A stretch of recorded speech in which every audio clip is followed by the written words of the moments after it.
বন্ধুরা, দুটো পাশাপাশি খবরে নজর রাখব।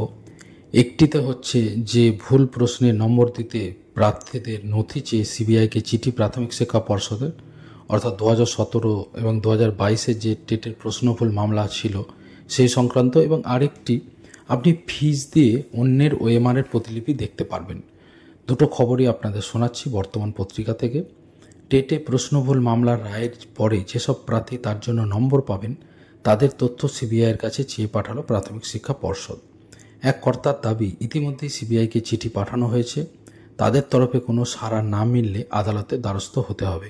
প্রসঙ্গত 2017 এবং 2022 সালের টেটে মোট 47টি প্রশ্নকে চ্যালেঞ্জ করে একাধিক মামলা হয়েছিল। সেগুলিকে সংযুক্তির পরে চূড়ান্ত রায়ে দেখা যায় 2017 সালের একটি প্রশ্নের জন্য প্রার্থীদের নম্বর প্রাপ্য, আর কোনো প্রশ্নে কোনো ভুল নেই। আদালত নিযুক্ত বিশেষজ্ঞদের মতামতের পরই এই রায় দিয়েছিল হাইকোর্ট। যদিও এই রায়ের বিরুদ্ধে ফের মামলা করার কিন্তু খবর জানা যাচ্ছে এবং সেই সংক্রান্ত খবর আমি আপনাদের অবশ্যই জানাবো। অন্যদিকে নম্বর দেওয়ার পরে কিছুটা সমস্যায় পড়ে পর্ষদ। তার কারণ, দুর্নীতি মামলায় অভিযোগের জন্য ওএমআর মূল্যায়নকারী বেসরকারি এজেন্সি এস বসুরায় অ্যান্ড কোম্পানির কাছ থেকে সমস্ত নথি নিয়ে গিয়েছে সিবিআই। তাই না পর্ষদ না ওই এজেন্সি কারো কাছেই প্রার্থীদের কোনো তথ্য নেই। ফলে কারা ওই প্রশ্ন অ্যাটেম্প করেছেন সেই তথ্য নিতে গেলে সিবিআইয়ের দ্বারস্থ হওয়া ছাড়া উপায় নেই পর্ষদের। তাই চিঠি লিখে সেই তথ্য চাওয়া হয়েছে। প্রসঙ্গত, প্রাথমিক স্তরে শিক্ষক নিয়োগের জন্য টেট উত্তীর্ণ প্রার্থীদের থেকে এখনও আবেদন প্রক্রিয়া চলছে।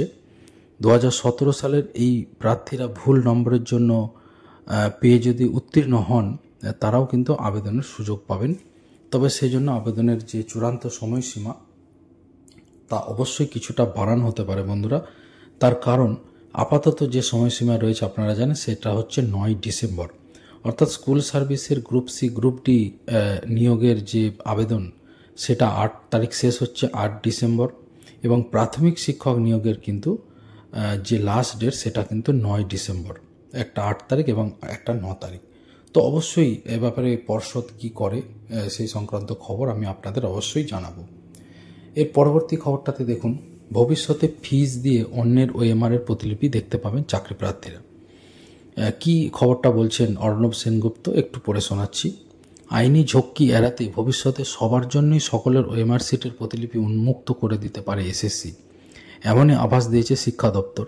এবারও পরীক্ষার পর এক শীর্ষকর্তার তরফে এমনই পরামর্শ গিয়েছিল এসএসসির কাছে। তবে গোপনীয়তা বিধি লঙ্ঘন হতে পারে এই যুক্তিতে সে পথে হাঁটেনি এসএসসি। শেষ পর্যন্ত আদালতের রায় অবশ্য সব প্রার্থীর ওএমআর সিটই প্রকাশ করতে হচ্ছে এসএসসিকে। তাই ভবিষ্যতে আগেভাগেই সেই সব পথ খুলে রাখা হতে পারে বলে সূত্রের খবর। এসএসসির কাছে পরামর্শ ছিল কোনো প্রার্থীকে তার নিজের ওএমআরের কপি দ্রুত দেখানোর জন্য তার থেকে একটি ফি নিক তারা। আর কোনো প্রার্থী যদি অন্য প্রার্থীর ওএমআরের প্রতিলিপি দেখতে চান তার জন্য সেই ফি করা হোক 4 গুণ বেশি। শিক্ষা দপ্তরের ওই কর্তার দাবি, ওএমআর সিট জমা পড়ার পর সেটা এসএসসির সম্পত্তি, সেটা এসএসসি কাদের দেখাবে এসএসসি নিজেই তা ঠিক করতে পারে। তবে একজনের ওএমআর আরেকজনকে দেখাতে এসএসসি বাধ্যও নয়। ফলে স্বচ্ছতা এবং নিয়োগ প্রক্রিয়ার দ্রুততা আনার জন্য ভবিষ্যতে এমন কিছু না হওয়ার কারণ নেই। আদালতের রায়ের পরে এসএসসি সেটা বুঝেছে।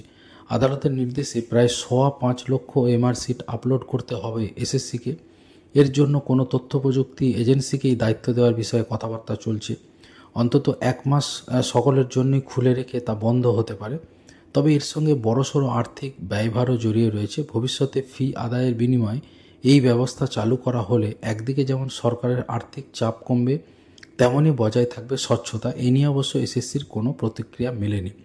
বাড়তি ফি দিয়ে আগেভাগে উত্তরপত্র দেখার পদ্ধতি রাজ্যের স্কুল স্তরের পরীক্ষাগুলিতে ইতিমধ্যেই চালু রয়েছে।